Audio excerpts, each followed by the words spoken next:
Hey friends, you've been asking for this video and I just felt like it was time I respond. I'm going to be doing a deep dive. This is a first in a series into how to use each of the brushes in the Art for Joy's Sake brush collection. And we're gonna start with the queen of them all, the 1/4 inch dagger. And so we're gonna run through some drills. We're gonna deep dive into how to hold the brush, how much pressure to use, and we can talk more about that later. When I was in college, I did go to college for art. I went into my freshman year and just thought I knew it all. I'd been taking art lessons for, so many years and I had it all figured out. How old was I? 18? I had it all figured out. And I went into one of my first classes and especially had it all figured out with watercolor. It was a figure drawing course, and the instructor let me use watercolor towards the end of the semester. And she came up to me and I was so proud of myself, so proud of what I had done. And she said, "Christy, this is lovely, but switch it up a bit. Every one of your strokes shouldn't look the same. You shouldn't approach every shape with the same type of brush stroke and the same effect." And I remember being super offended, of course, because remember, I had it all figured out. That was one of the best pieces of advice anyone had ever given me. Each of your brush strokes should have its own personality. But I know that can feel like heavy, like, well, how do I get there? And that's what this video is all about. It's about getting to know your brush so well that you can get so much out of it. One brush. Are you ready to paint with me, friends? Well, let's go.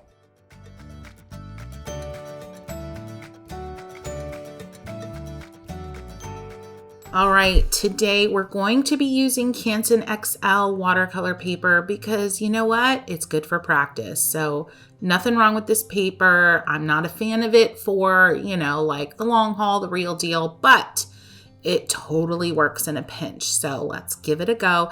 I'm using my own brand of handmade watercolors today just for fun because I haven't used them in like forever. But use what you have, friends. This practice session has nothing to do with quality of supplies. I mean, I wouldn't suggest using like printer paper or anything, but don't worry too much about what you're using. I'm using my 1/4 inch dagger, friends, today because what this video is about is the brush and getting to know your brush, falling in love with your brush, and exercising your creative juju with a new brush, because a new brush, any new supplies, can be a little frightening. Am I right? Am I right? Can I get an amen? I know. But it doesn't have to be frightening, friends, if you just dive in. So remember to spray down your watercolor palette, get those pigments all nice and juicy, and I want you to load up. You're gonna have equal amounts of water and pigment on your brush. Now let's look at this brush. We've got a curved edge. We've got a point, the lovely point, and the long edge. And let me tell you what, we're going to be using all of these edges. I know. So facing curved edge down, I want you to make little short bouncy strokes of different length, different pressure, and just see what happens. Load up again. You're going to be doing a lot of loading and reloading of your brush, and I am going to label this page just because I need to satisfy the OCD in me. This is a page full of curved edge brush strokes. So you guessed it, friends, we are going to fill this entire page. Press, drag a little bit, and lift. Press, drag, and lift. Press, drag, and lift. Bounce with just the curve edge of the brush. Just bounce quickly up and down, no drag, see what happens. Start to imagine what you can be building with these strokes. All right, a little swoop and drag with what color is still on the brush, and then start to drag out longer to see what happens. Refill, swoop, and drag. See how I'm holding that brush? Pay attention to how you're holding it. The point of this drill, this exercise, is not to think too much about what you're putting on paper besides just making sure that these strokes all look different. I want you to fill this page with as many different types of strokes as you can. And just the act of filling a page, look at that. long stroke after a few dabs.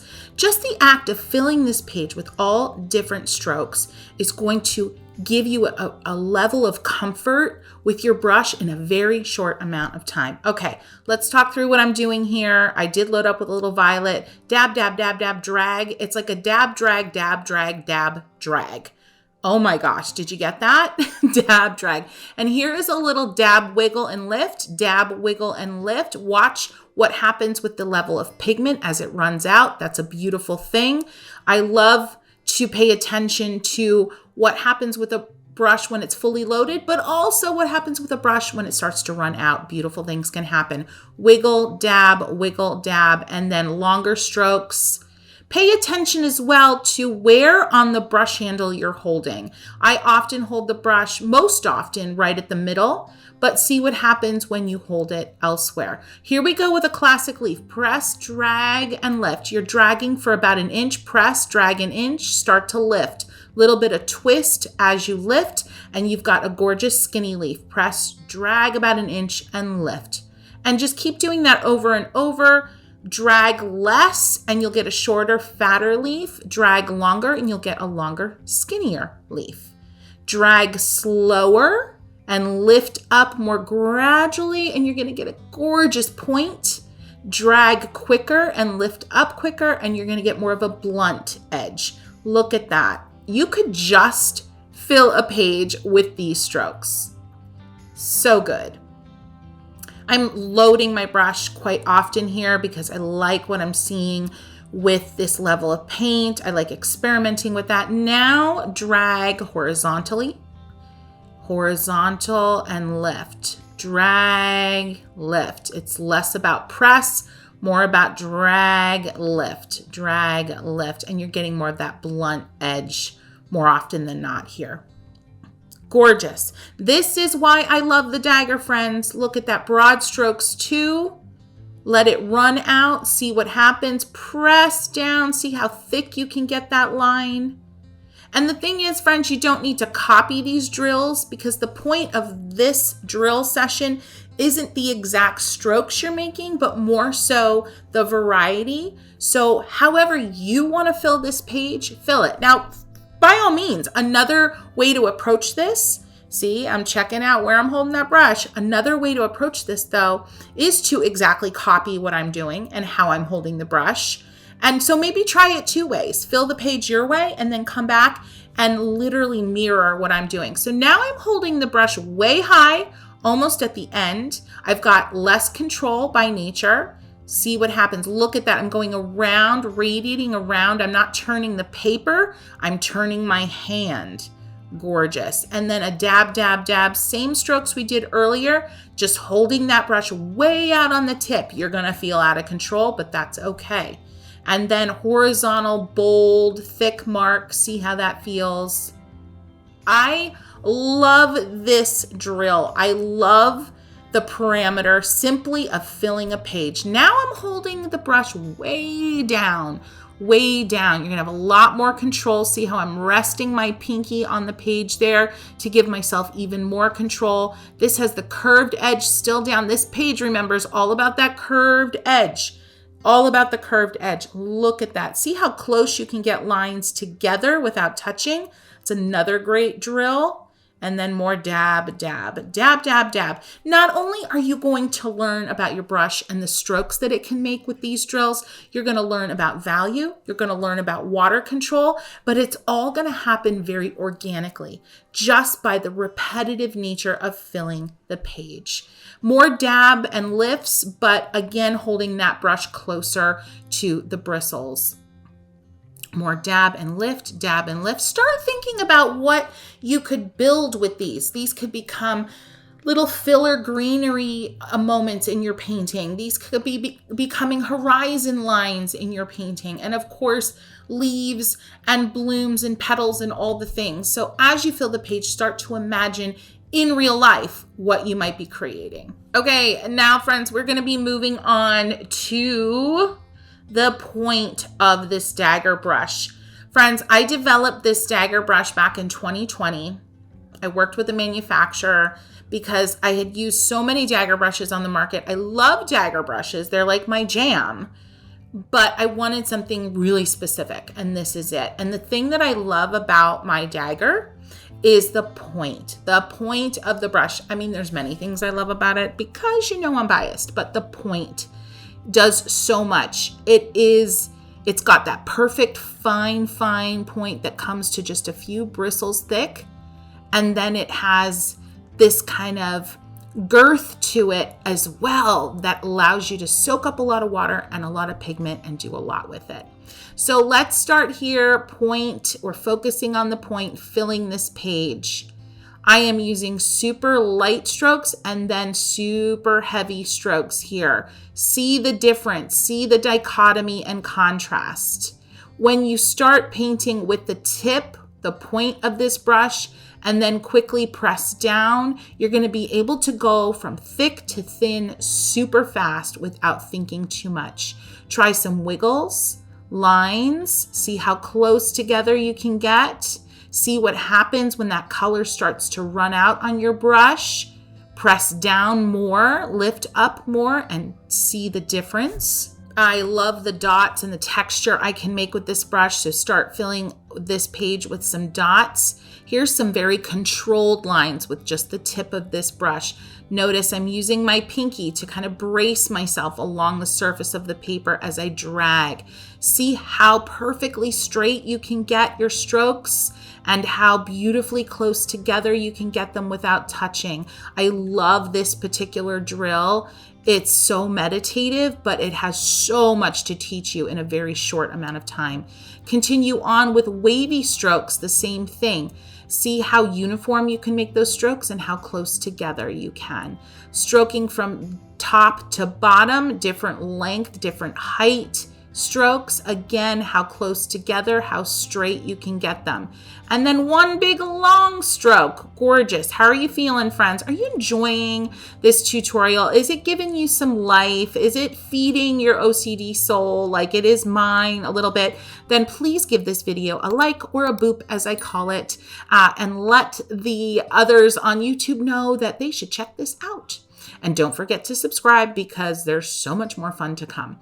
All right, circles. I love circles as an exercise. I'm holding the brush almost perpendicular to the page like a T, drawing some quick circles with my brush, letting the paint run out. See how that feels. The point is not to make perfect circles, friends, but to just get that rhythm and that bounce in your hand and see how it feels. Fill those circles with a few scratchy marks. Now load up your brush with a lot of pigment and a decent amount of water. Pull back, hold that brush halfway up the handle, add an angle here to the page, and stroke and see again how straight and how close together you can get those marks. Start pressing down a little bit. So the name of the game here, friends, is constantly changing the pressure of your brush stroke on the page.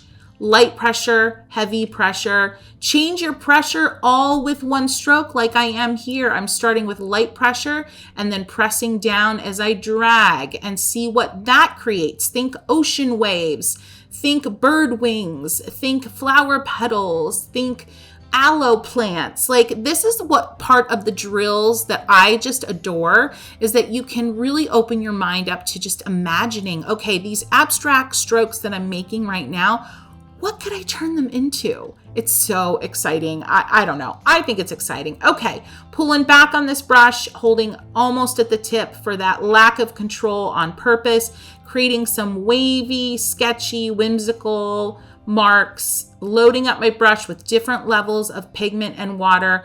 Right now, letting that pigment run out. And again, friends, just a friendly reminder, this isn't about necessarily copying me exactly. This is about enjoying yourself, filling this page, and just keeping in mind one thing.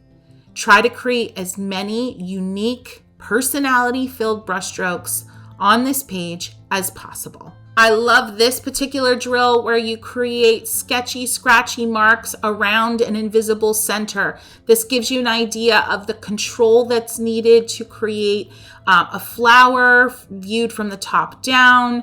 This gives you the idea of how to hold your brush to make sure that the petal shapes stay consistent without necessarily having to turn your paper. So definitely try to fit in that starburst drill because it's a good one. All right, thick, thin, thick, thin, thick, thin, all in one wavy stroke. Here we go again, thick, thin, and I'm just pulling up, pressing down, pulling up, pressing down as I drag. Okay, so the Dagger brush, friends, you might be wondering, Chrissy, a lot of artists recommend like a number 6, like a round brush. That's what I hear so much out there. And friends, here is why for me, the Dagger brush is superior and just works for me better than the classic round. I love the sheer variety of strokes I can get out of this Dagger compared to just a round. Let's say a number 6 round. And I know, brush sizing differs per manufacturer, but a nice moderate size round brush is what you see a lot of folks using. I can get everything out of this Dagger brush that I can get out of a round brush just as good, just as beautiful, just as, water soaking, pigment holding loveliness that a good quality round brush has. But my Dagger goes 10, 20 steps further in terms of versatility. And that's what I love. I love the idea that if I only feel like carrying around one brush and a little tiny postcard sized pad of watercolor paper and 6 pigments, that I feel like I have the world at my fingertips and that I need nothing else.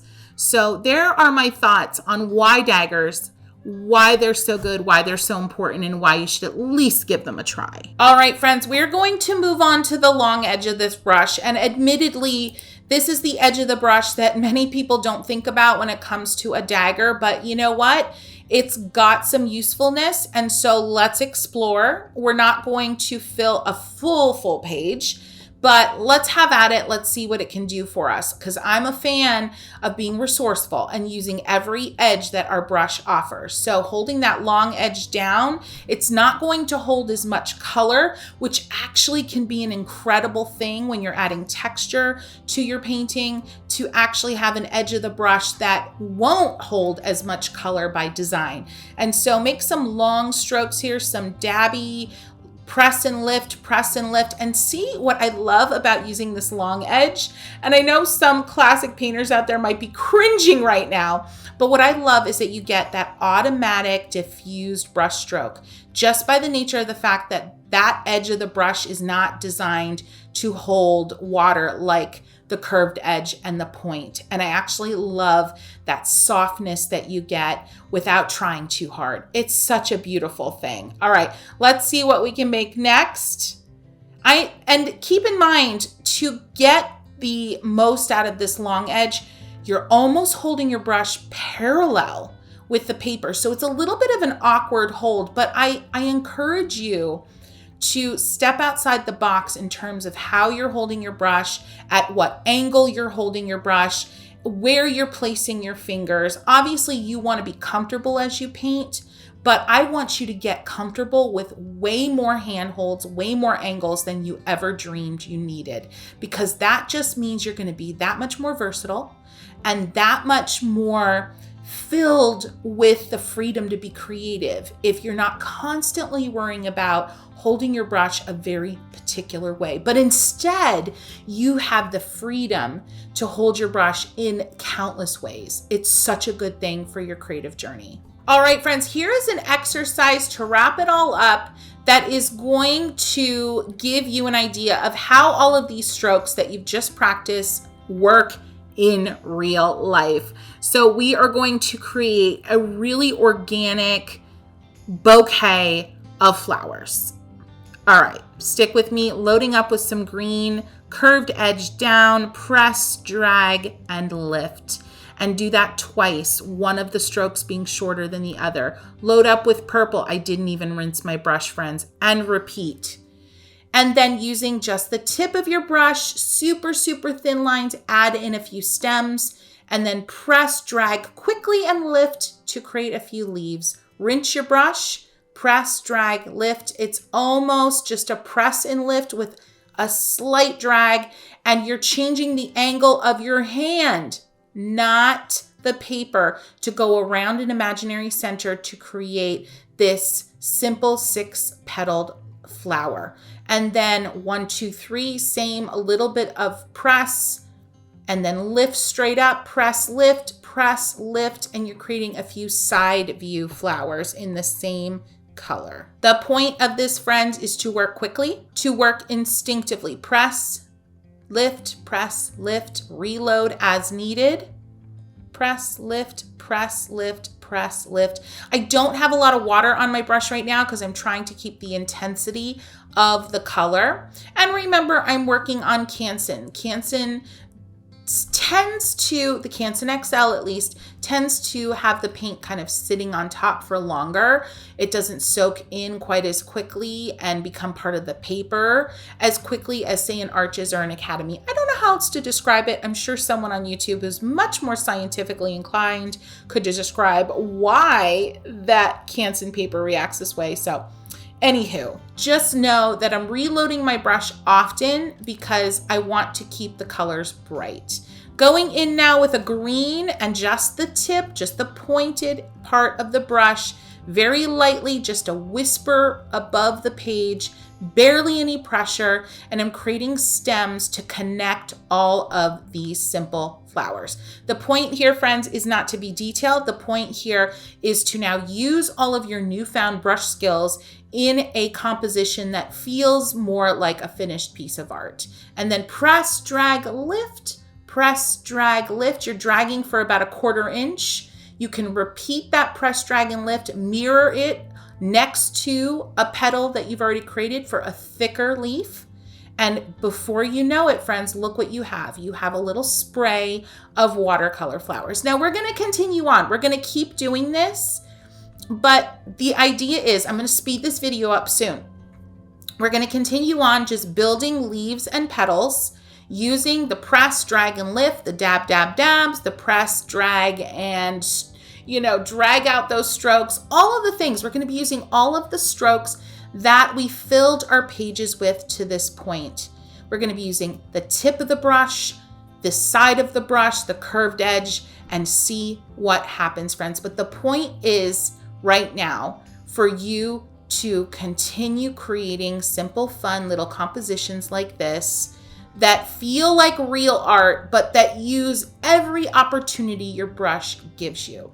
All right, friends, as we go, I am moving away from just the classic 5 or 6 petaled flower in the pink, and I added the yellow, which is basically a really hard press, a little bit of a wiggle and lift, and I'm just continuing on.